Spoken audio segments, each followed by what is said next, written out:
Good morning, everyone, and welcome to our channel Travel and Taste. My name is Sumit, and today is day 2 of our Ellora Ajanta trip. So last vlog में हमने आपको अजंता तक का trip दिखाया था, Pune to Ajanta. बीच में हमने एलोरा किया था और हमने एक ज्योतिर्लिंग भी किया है और साथ में हमने फिर औरंगजेब की मकबरे पे भी गए थे. उसके बाद अभी आज हम लोग सुबह शुरू कर रहे हैं अजंता केव्स के लिए.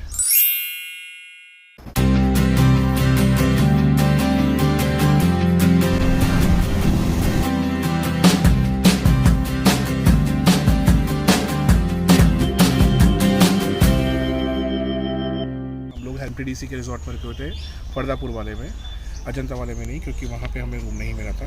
तो फरदापुर में हम रुके हुए थे. सुबह का breakfast was okayish. I mean poha था, उपमा था, and we ordered cheese sandwich. Both were and से things could have been better. ठीक है, चाय ठीक अच्छा था.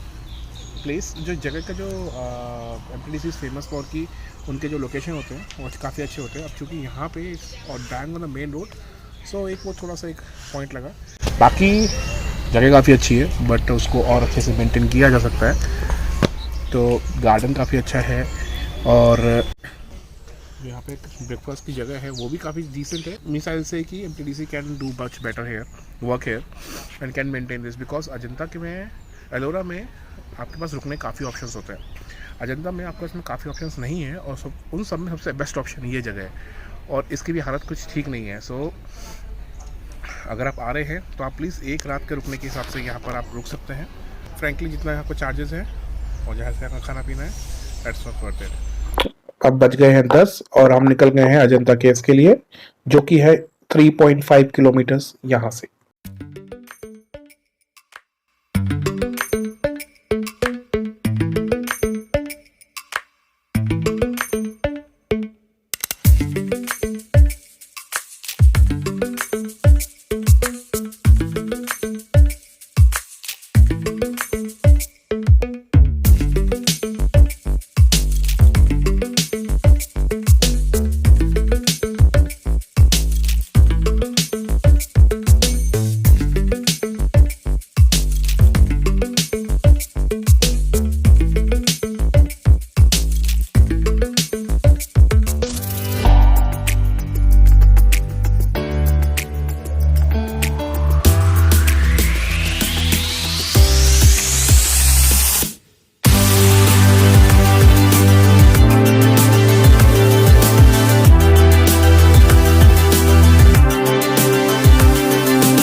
जहाँ पे हम एमटीडीसी का जो होटल जहाँ पे रुके थे वहाँ से अराउंड अबाउट 4 किलोमीटर्स पे हमें वापस आना था. और राइट में मेन अजंता का एंट्रेंस जो है वहाँ से you have to keep your cars here और whatever vehicle you have come and then वहाँ से you have to come by bus. तो 10 मिनट का ये एडवेंचरस ड्राइव था. बस में बैठ के बिल्कुल खटर करते हुए स्कूल की याद आ गई. और अब हम हैं केव्स के एंट्रेंस में. एंट्रेंस भी नहीं, मतलब यहाँ से शुरू होगा. सो दिखाते हैं हम कैसे चलते हैं. चलो चलते हैं.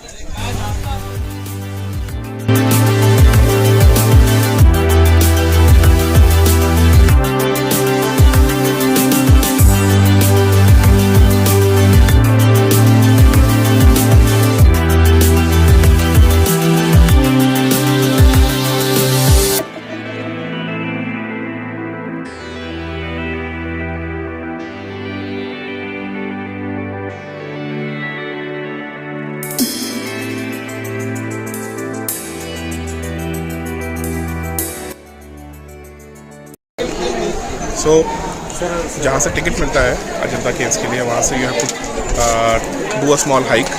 स्टेयर्स हैं, सो अगर आप अपने मॉम डैड के साथ आ रहे हैं जो चल नहीं पाएंगे, वॉक नहीं कर पाएंगे, तो उनके लिए नीचे पोर्टर मिल जाता है, so it will be easy for them also. Guide थोड़े महंगे हैं यहाँ पर। For half day it is around 1800 and then for the whole day it is around 2500। I put the details there. But जो main important caves हैं यहाँ पर देखने वाली हैं वो है cave number 1, 7, 9, 10 and 17। Let me just check again. यहाँ पे जो नोटेबल केव्स हैं जो यहाँ पे देखने वाली हैं वो एक cave number 1, 2, 9, 10, 16 and 17। We are starting with cave number 1। हम पहले ये इंपॉर्टेंट केव्स करेंगे, अगर उसके बाद टाइम मिला then will explore other caves else will see how to do it. Stay with us. तो चलो। अजंता में टोटल 30 केव्स हैं और ये 2nd BC में बनाए हुए थे और कुछ बाद में बनाए हुए हैं which is in 5th and 6th century. Ajanta में जितने केव्स हैं सारे ही बुद्धिज़्म को रिप्रेजेंट करते हैं और उसके प्रचार के लिए ही बनाए गए थे। यहाँ पे चैत्यज हैं और विहार है और यहाँ पे मॉन्क रहते थे, मेडिटेट करते थे।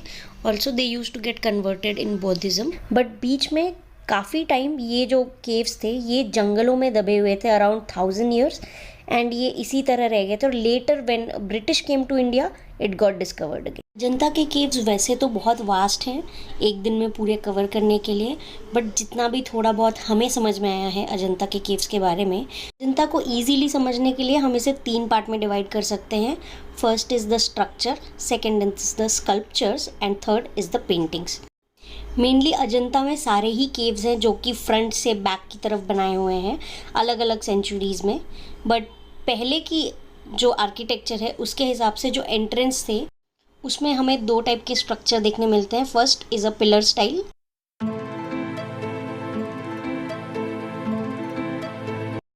दूसरा स्ट्रक्चर एंट्रेंस स्टाइल है आर्च स्टाइल। ये जो स्टाइल है ये 5th और 6th सेंचुरी में जब बना था गुप्त के साम्राज्य के टाइम पे, उस दौरान बने सभी केव्स में आपको ये एंट्रेंस स्ट्रक्चर विजिबल होगा। इसमें जो भी यहाँ पे आर्ट्स बने वो इतने हेवीली डेकोरेटेड नहीं है, बट जैसे ही आप आगे बढ़ेंगे या नए जो भी रिसेंट चैत्यस को देखेंगे वो काफ़ी ज़्यादा हेवीली डेकोरेटेड और ऑर्नामेंटेड है और जो स्कल्पचर है वो बहुत ज़्यादा डिटेल्ड भी है।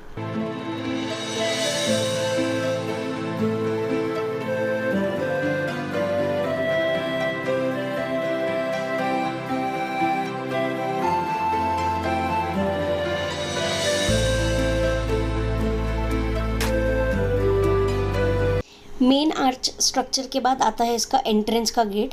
हर केव के पहले there is a small entrance gate, छोटा सा, जिससे आप अंदर जा सकते हैं और ये भी काफ़ी डेकोरेटेड होता है।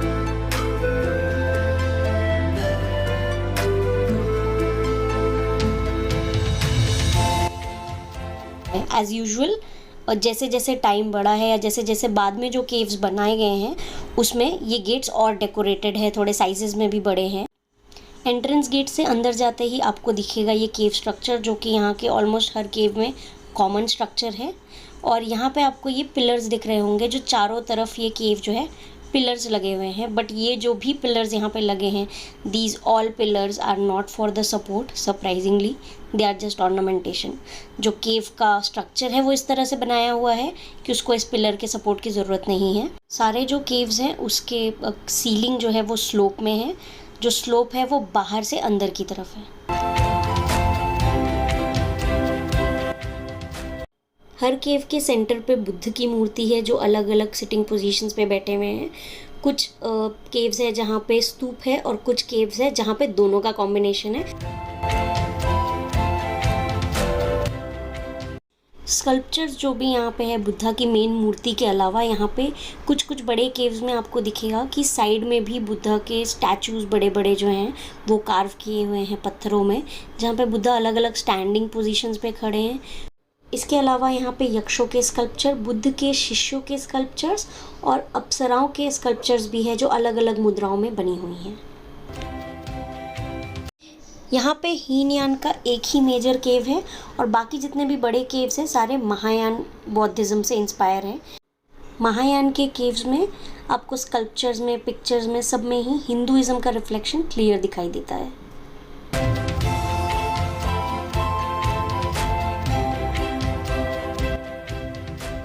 इसके बाद हम आते हैं पेंटिंग्स की तरफ। यहाँ पे दो टाइप की पेंटिंग्स आपको मिलेंगी, एक है सीलिंग पेंटिंग्स और एक है वॉल पेंटिंग्स। सीलिंग और वॉल पेंटिंग्स दोनों ही काफ़ी कलरफुल नेचुरल कलर से पेंट की गई है और काफ़ी हेविली पेंटेड है। सीलिंग पे जो पेंटिंग्स आपको दिखेगी वो है floral designs, geometric figures, motifs, celestial beings, animals, birds.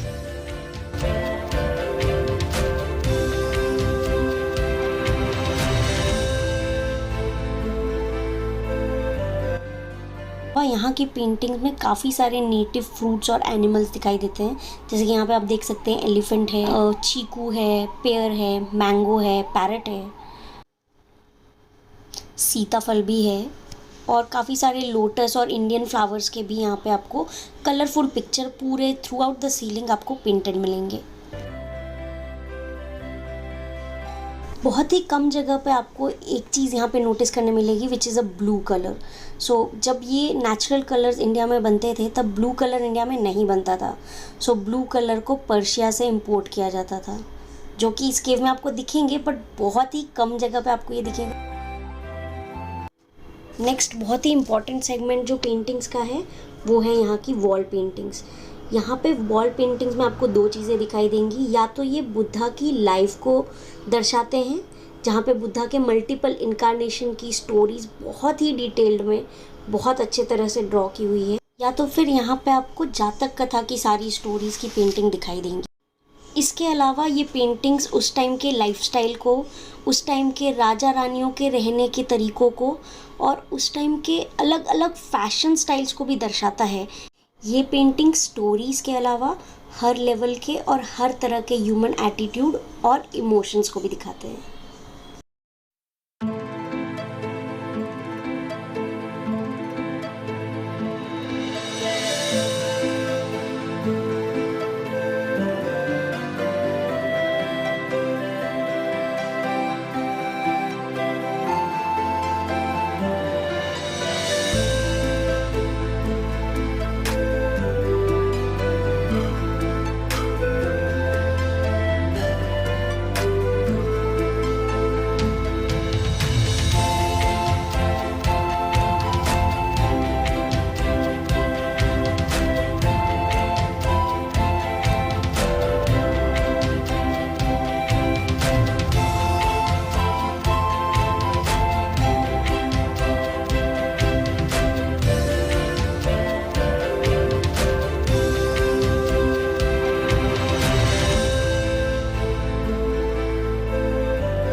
सो यहाँ पे हम अपने गाइड से केव में जाने से पहले ब्रीफिंग सुन रहे हैं और आप इस गेट को देख सकते हैं।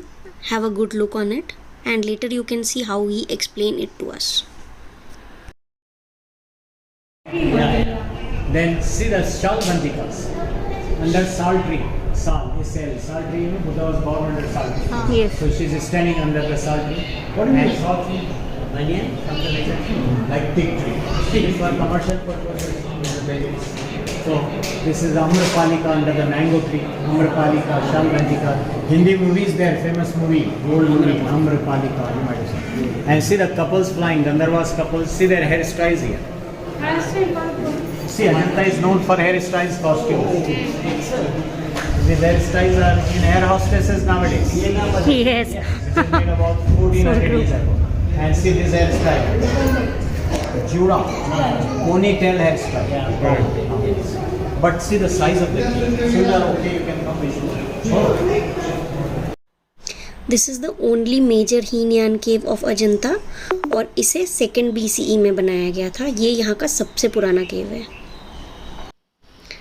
ये केव नंबर 19 है जो यहाँ के सबसे अच्छे डिटेल डिज़ाइन केव में से है। यहाँ पे आप स्तूप और बुद्ध दोनों ही देख सकते हैं। बुद्ध यहाँ पे स्टैंडिंग पोजीशन पे है और स्तूप के ऊपर छत्र बने हुए हैं जो कि काफ़ी रेयर स्तूप में आपको दिखेगा बना हुआ। ये जो है ये 5th to 6th century BCE में बनाया हुआ है। यहाँ पे पिलर के ऊपर जो फ्रेस्कोज हैं वहाँ पे आप देख सकते हैं बुद्ध हर स्कल्पचर में अलग अलग पोजीशन पे अलग अलग ध्यान मुद्राओं में बैठे हुए हैं। और यहाँ पे भी साइड में it is heavily decorated with wall paintings. This is cave number 26 जो कि महापरिनिर्वाणा के नाम से जाना जाता है। यहाँ पे आप देख सकते हैं बुद्ध निर्वाणा में लेटे हुए हैं, निर्वाणा पोजीशन पे, और बुद्ध के ऊपर और नीचे मूर्तियाँ बनी हुई हैं। नीचे का जो डिपिक्शन है वो दिखा रहा है अर्थ के लोगों का डिपिक्शन जो कि उदास है, दुखी हैं और रो रहे हैं क्योंकि बुद्ध दुनिया को छोड़ के जा रहे हैं। और ऊपर आप देख सकते हैं it is a depiction of haven, जहाँ पे जो भी देवता हैं वो सेलिब्रेट कर रहे हैं क्योंकि बुद्ध मोक्ष प्राप्त करके ऊपर आ रहे हैं।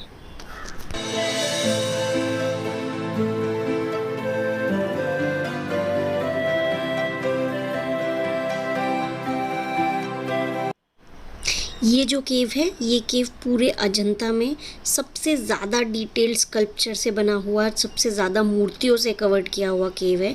यहाँ के साइड वॉल्स पे पेंटिंग की जगह सारे ही स्कल्पचर बनाए हुए हैं जिस बुद्ध के अलग अलग पोजीशंस को और स्टोरीज़ को मूर्तियों में दर्शाया गया है।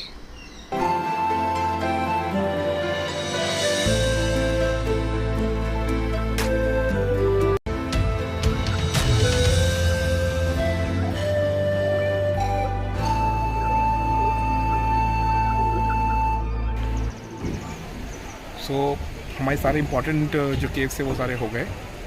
कुछ few things I would like to notable things actually. First is guide का जो फीस है दैट इज़ लाइक 1800 रुपीज़, ठीक है। तो हम लोगों को नीचे नहीं दिया था क्योंकि हमारे पास कैश खत्म हो गया था and they were taking only cash. But जब ऊपर आया और केव नंबर 1 हमने देखा ही था, then we found a guide who ready to take who agreed to take in GPay Google Pay. So we hired him. जिनको जो गाइड हमारे थे वो यहाँ पे सबसे एक्सपीरियंस गाइड मिले हमें। बाकी आप भी यहाँ पे जब आएँ तो आप हम उनकी डिटेल्स आपको डिस्क्रिप्शन बॉक्स में डाल देंगे। आप प्लीज़ देखिए अगर आप उनको मिल पाएँ, उनको आप हायर कर पाएँ, क्योंकि उन बाकी सब गाइड से ना उनका एक वो बहुत स्पीड में बता रहे थे। So you are able to understand everything but you are not able to actually wait, halt and soak in the beauty of that place. But ये इन्होंने हमें काफ़ी टाइम लिया। हमने 11 साढ़े 11 बजे शुरू किया था अपना ये केव एक्सप्लोरिंग। 7 केव्स हो गई हमारी और 7 केव करने में अभी हो रहा है 4 बजे और हम नॉन स्टॉप चल रहे थे, ठीक है। तो हमें ऐसा नहीं हुआ कि बीच में वेट किया कहीं पे कोई। तो आप खुद टाइम का अंदाज़ा लगा सकते हैं कितना लगता है, पूरा दिन लगता है यहाँ पर। दूसरी चीज़, एक गलती जो मुझसे हुई कि जो मैं शूज़ पहन के आया वो लेस वाले थे, फीते वाले शूज़ थे। तो यहाँ पे कई सारी गुफाओं में आपको अपने शूज़ उतारने पड़ेंगे बार बार। So if you don't want to go to that hassle, so try to wear shoes जो बिना फीते के आते हैं, या फिर सैंडल चप्पल में पहनिएगा क्योंकि आपको बहुत चलना पड़ेगा। So you might feel uncomfortable in that. तीसरा, खाने पीने के लिए आपको नीचे काफ़ी जगह मिल जाएंगी जब आप ऊपर आना शुरू करेंगे। तो उसके लिए आप कुछ मुरमुरा या फिर आपको कुछ अमरूद फ्रूट्स काट के लेके आने वो लेके आइए। और जब खा रहे हैं यहाँ पर थोड़ा सा ध्यान दीजिएगा कि आसपास लंगूर नहीं हो, क्योंकि यहाँ पे काफ़ी लंगूर हैं and they don't snatch but they will expect something from you. That पीने के पानी का बॉटल आप कैरी करिए, नहीं तो केव नंबर 9 के पास में ही आपको एक टैप वाटर का एक सोर्स मिल जाएगा। तो you can fill your bottles there. हमने भी वही करा। उसके अलावा यहाँ पर आप कैश कैरी करिए क्योंकि यहाँ पे गूगल पे या नहीं लेते हैं लोग। तो हम तो बहुत लकी थे कि हमारे केस में गाइड मिल गया था जिन्होंने क्या गूगल पे के लिए वो एग्री हो गए। Carry the cash. सो जब आप अजंता से केव से वापस आ रहे हो बस स्टॉप की तरफ, तो वहाँ पे 2 रास्ते हैं। एक तो जिस रास्ते आप ऊपर आए स्टेयर से, और दूसरा एक केव नंबर 9 के नीचे से एक पुल है, आप उससे जा सकते हो। सो वो रास्ते पे क्या फ़ायदा है कि एक तो शेड है और दूसरा आपको खाने के लिए कुछ अमरूद, पीने का पानी का बॉटल, ये सब वहाँ मिल जाता है। So you can try this route while coming back, क्योंकि रूट थोड़ा सा सीनिक है और उसके बाद नदी के पास से निकलता है तो ठंडी हवा भी आती रहती है। सो पूरे दिन का एक्सर्शन होने के बाद आपको थोड़ा सा अच्छा रिफ्रेशिंग फील होगा यहाँ पर। 100 points to ASI here, archaeological survey of India, जो बहुत ज़्यादा यहाँ पे प्रिजर्वेशन काम कर रहे हैं। और वी होप कि सारी पेंटिंग जो हैं, काफ़ी पेंटिंग्स एक्चुअली उन्होंने प्रिजर्व कर ली हैं बट काफ़ी पेंटिंग्स में काम रह गया है। They are working on it. So we hope कि ये जो हमारी धरोहर है, हमारे इंडिया की धरोहर है, उसको वो प्रिजर्व करने में कामयाब रहेंगे। बाकी अगर आप इंडिया में आ रहे हैं घूमने के लिए, अगर आप आउट ऑफ इंडिया रहते हो, आप इंडिया में भी रहते हो, प्लीज़ ये जगह मत मिस कीजिए। You will get a glimpse of how vast, how liberal our culture was and is. आप जब आपको जहाँ बस छोड़ेगी वहाँ से जब आप अपने पार्किंग पे जाएंगे तो रास्ते में छोटा सा ये एक मार्केट पड़ेगा जहाँ से you can buy souvenirs for your friends and family. और यहाँ पर आपको पूरा दिन चलते हुए हो गया होगा अजंता में, तो यू कैन यहाँ पे थोड़े से फूड जॉइंट्स हैं, तो आपका स्नैकिंग भी हो जाएगा यहाँ पे। We also tried vada and sambar and chai. सब मंचिंग करने के बाद वी स्टार्टेड टुवर्ड्स औरंगाबाद, जो एग्जैक्ट 101 किलोमीटर था। बट प्रॉब्लम ये थी कि जो रास्ता खड़खड़ वाला रास्ता जो हमने पिछले दिन हमने कवर किया था, वही हमें दोबारा से कवर करना पड़ेगा। प्रॉब्लम रास्ते में तो ठीक है, रोड ट्रिप है और मुझे आदत भी है ख़राब रास्ते में चलाने की, बट क्या है कि हमारी कार जो है बन्नो हमारी वो छोटी है, i10 है, 12 साल पुरानी हो गई है, तो थोड़ा सा उसका लिहाज रखना पड़ता है। तो आप देखिए यहाँ से हम राइट लेंगे, लेफ़्ट जाके हम लोग, हमारा MTDC था और हमने यहाँ से राइट लेंगे तो will go towards Aurangabad.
Time हो रहा है 11:30 और अभी हम पहुंचे हैं अपने होटल में औरंगाबाद में। ये होटल है सिडको में और होटल का नाम है the elite homes. So couple of things, हम आज हमारे साथ में ना ऐसा इस ट्रिप पे ये 101 का शगुन लगा हुआ है। कल हमारा एलोरा से एग्जैक्ट अजंता का जो हमारा जो स्टे था वहाँ पर उसका 101 किलोमीटर का डिस्टेंस, अजंता से केव से यहाँ हमारे होटल तक एग्जैक्ट 101 किलोमीटर का जो डिस्टेंस था। और दोनों ही रीजन में रास्ता खराब, मतलब ऐसा खराब कि बस मेरी i10 चल गई, वही बड़ी बात है। अगर आप औरंगाबाद आ रहे हैं अजंता की तरफ से, तो रास्ते में अगर आपको शाम हो गया, रात हो गया, हमारी तरह थोड़ा लेट निकले हैं, तो रास्ते में खाने के थोड़ी कम ही जॉइंट्स हैं जब तक आप औरंगाबाद रोड पे नहीं लगते हो। औरंगाबाद रोड लगने से पहले आपको कुछ अच्छे खाने मिल जाएंगे और एक होटल साइज जहाँ हमने कल खाया था वहाँ तक, तो वहाँ तो जगह तो है ही। बट अगर आप सोच रहे हो कि औरंगाबाद में आके खाएंगे और ट्राई करेंगे यहाँ पे कुछ चीज़, तो रात को तो नहीं हो पाएगा क्योंकि ये जगह सिडको थोड़ी सी बाहर है। अगर आप औरंगाबाद सिटी में रह रहे हो दैट्स फाइन। सो हमने खाना खाया the lemon tree hotels, chain of hotels जो है वहाँ पे पायल पहले बुक करने की कोशिश करी थी रूम, बट वो पूरा पैक था, तो वहाँ पे हमने खाना ही खा लिया। अच्छा, खाने के नाम से एक और बात याद आई कि यहाँ पे रात को 10 बजे के बाद थोड़ा सा खाना मिलना मुश्किल होता है। So it's better that you either eat food before you enter into Aurangabad और try to enter into Aurangabad before 10, ठीक है? नहीं तो फिर आपको थोड़ा सा एक्सपेंसिव वे में जाना पड़ेगा, थोड़े से होटल्स में जाना पड़ेगा। बाकी उसके बाद हमने थोड़ा स्वीट डेजर्ट सोचा खाने के लिए, बट अब हालत नहीं हो रही है, बहुत बहुत बहुत थकान हो गया है, नींद आ रही है। रीज़न इज़ नॉट बिकॉज कि हम इतना घूमे दिन भर ये सब, बिकॉज वो जो ड्राइव था वो 101 किलोमीटर में, मैं कहूँगा 90 किलोमीटर का ड्राइव था, इतना गंदा था कि मुझे नागपुर की याद आ गई थी फॉर श्योर। कल का हमारा आइटनरी ये है जो हमारा आज था, एक्चुअली डिले हो गए, तो अब कल हम जाएंगे सुबह ब्रेकफास्ट करने के बाद यहाँ से जाएंगे सीधा हम जाएंगे बीबी का मकबरा और उसके बाद लंच या ब्रंच जो भी हम कर पाएँ, जो हमने एक जगह ढूंढी हुई है वहाँ पे हम कर पाएँ, तो वहाँ से करने पर डायरेक्टली पुणे निकलेंगे। यहीं पर हम आज डे 2 औरंगाबाद ट्रिप का क्लोज करते हैं। Good night, stay safe, keep munching and keep travelling.